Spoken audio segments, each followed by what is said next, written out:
Hello, and welcome to Explore English Online. Today we're going to help you fine-tune your English listening skills through immersive, practical strategies and storytelling.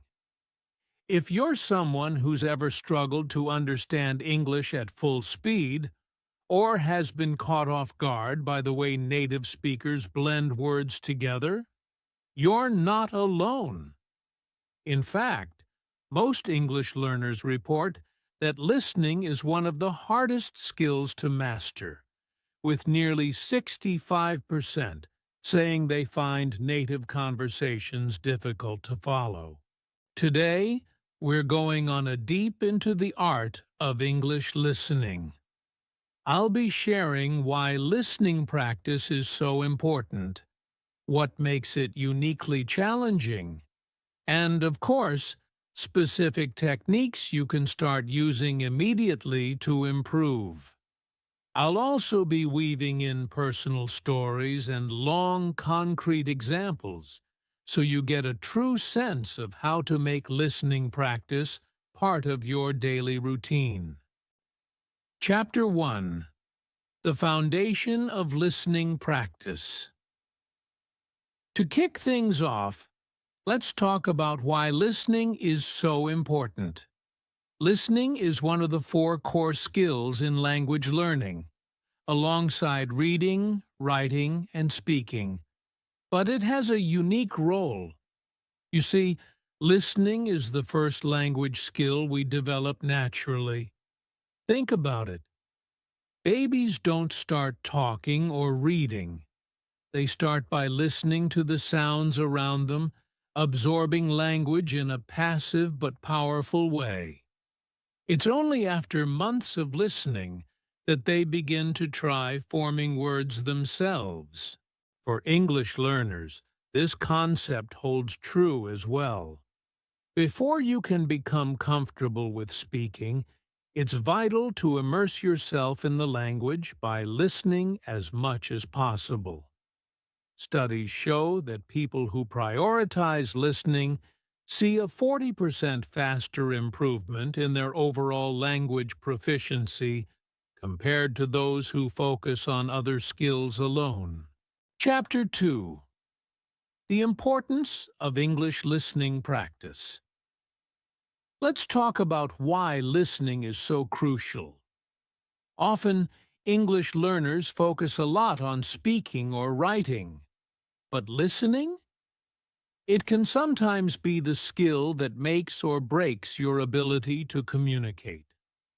Listening is actually the gateway to understanding language in a real, dynamic context. Imagine you're in a cafe and overhear a conversation. You're not directly involved, but by simply listening, you pick up on phrases, intonations, and vocabulary that people use in everyday conversation.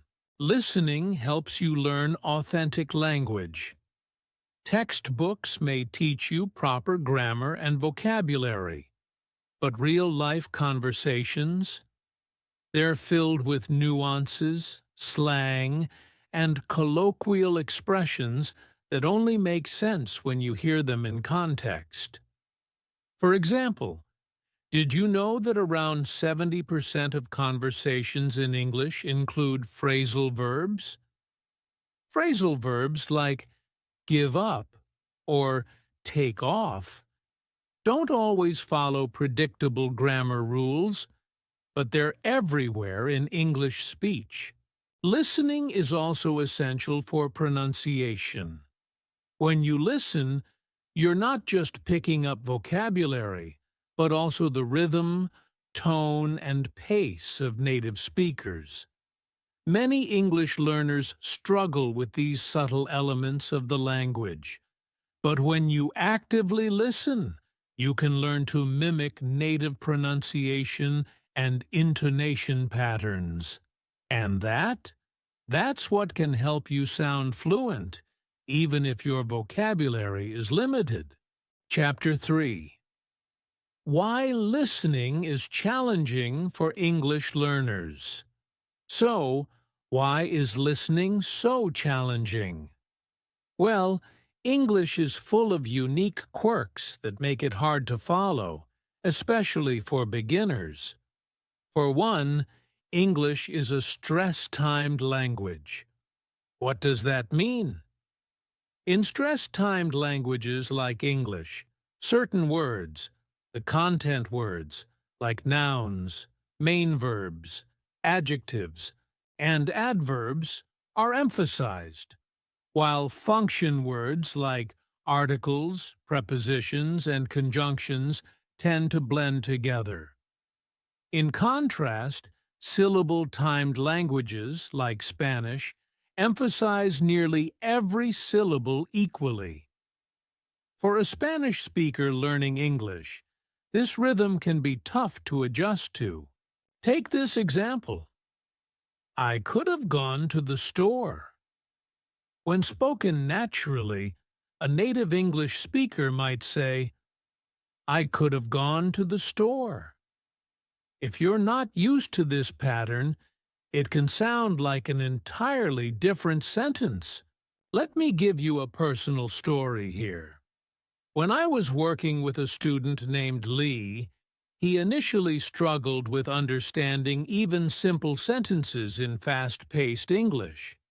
Lee had excellent grammar and a good vocabulary, but he felt overwhelmed every time he listened to native speakers.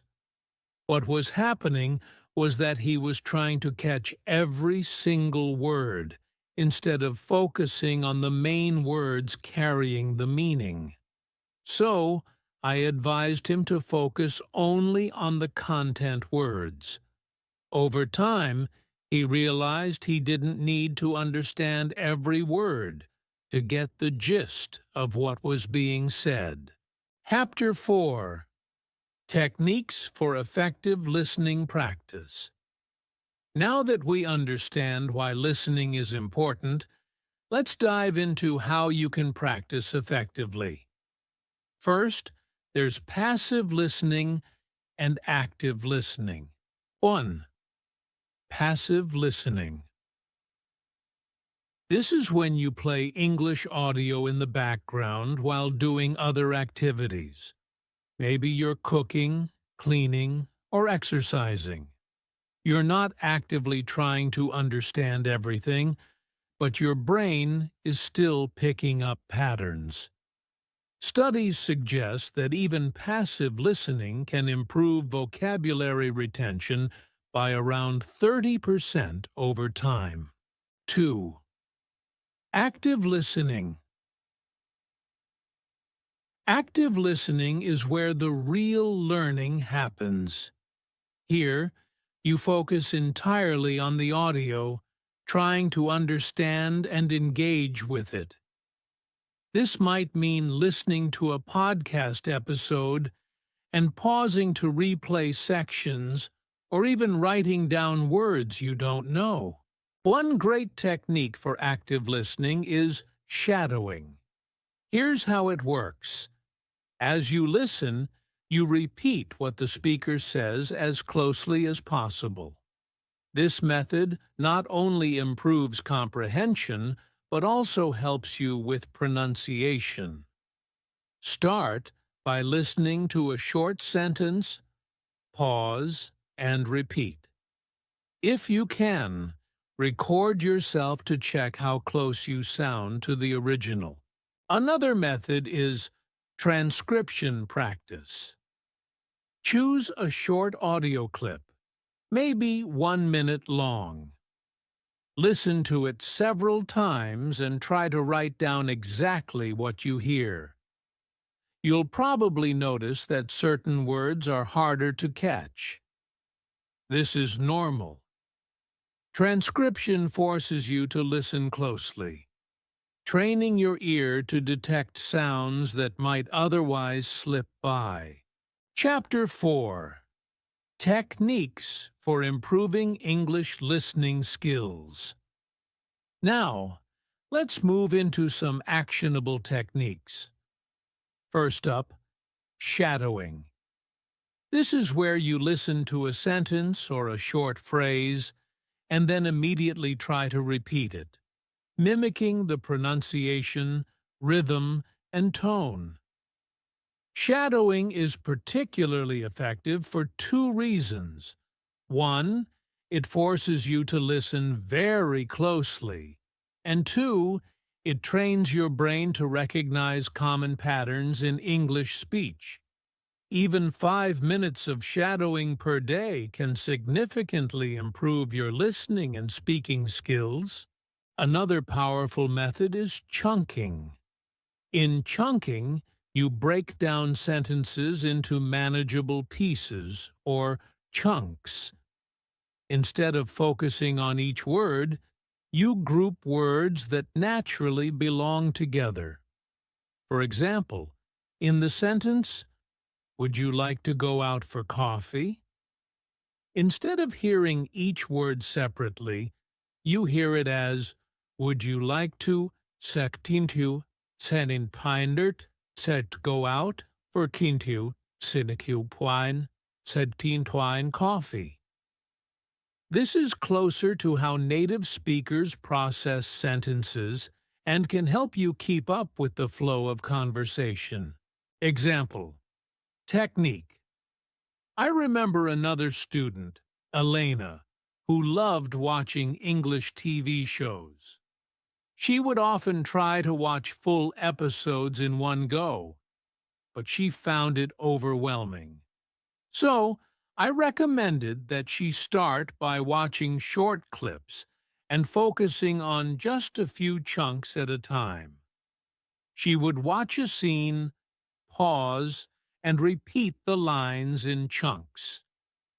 Eventually, her listening skills improved so much that she could watch entire episodes without feeling lost. Chapter 5. Real-life materials for listening practice. When it comes to listening practice, variety is key.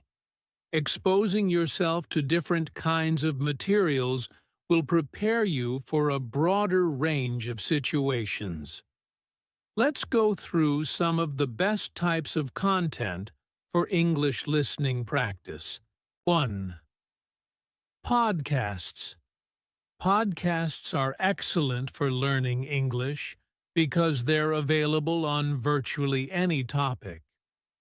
When you listen to something you enjoy, you're more engaged, and you naturally retain more information. For example, if you're interested in history, you could listen to an English history podcast. The key is to listen more than once. First for the general meaning, then for details, and finally to catch any new vocabulary. 2. Audiobooks. Audiobooks are another wonderful resource, especially for beginners or intermediate learners. Since they are read aloud slowly and clearly, it's easier to follow along. Choose a book you're interested in and listen to it chapter by chapter. Some learners see an improvement in listening comprehension of up to 50% within a few months by consistently listening to audiobooks. 3. Movies and TV shows. While movies and TV shows can be challenging at first, they are full of natural, conversational English. Start by watching with subtitles, then rewatch without subtitles. This gives you a chance to recognize patterns and understand conversational flow. 4. News clips. News is slightly more formal and slower paced, making it perfect for learners. Plus, news stories repeat key information, which reinforces vocabulary. Listening to the news daily can expand your vocabulary and help you get used to different accents if you try listening to broadcasts from the US, the UK, or Australia. Chapter 6. Practical steps for creating a listening routine. Let's talk about how you can build a consistent listening routine. It's all about breaking down your practice into manageable daily goals. Here's a sample routine for someone aiming to do 30 minutes of listening practice a day. Morning. Listen to 5 to 10 minutes of a podcast on a topic you enjoy. Take note of any new phrases. Afternoon. Watch a short video clip, like a news story or an interview. Try to listen for details and note any words you don't know. Evening. Practice shadowing with a 5-minute audio clip. Repeat each sentence to match the pronunciation and rhythm as closely as possible. After a few weeks, you'll likely find that you're able to follow conversations more easily, and your confidence in listening will grow. Think of it like going to the gym. Daily, focused practice builds strength over time. Chapter 7.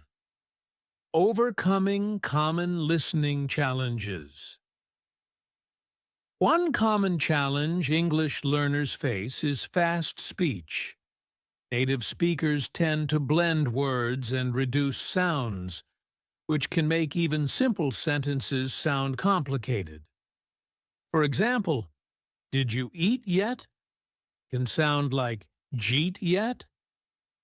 A great technique to handle this is selective listening. Focus on catching the key content words that hold the meaning of the sentence. This way, you're not overwhelmed by every single sound. Another challenge is dealing with different accents. English is spoken with a wide variety of accents, from British and Australian to American and Canadian. Each accent has unique characteristics that can be hard to understand if you're only used to one variety.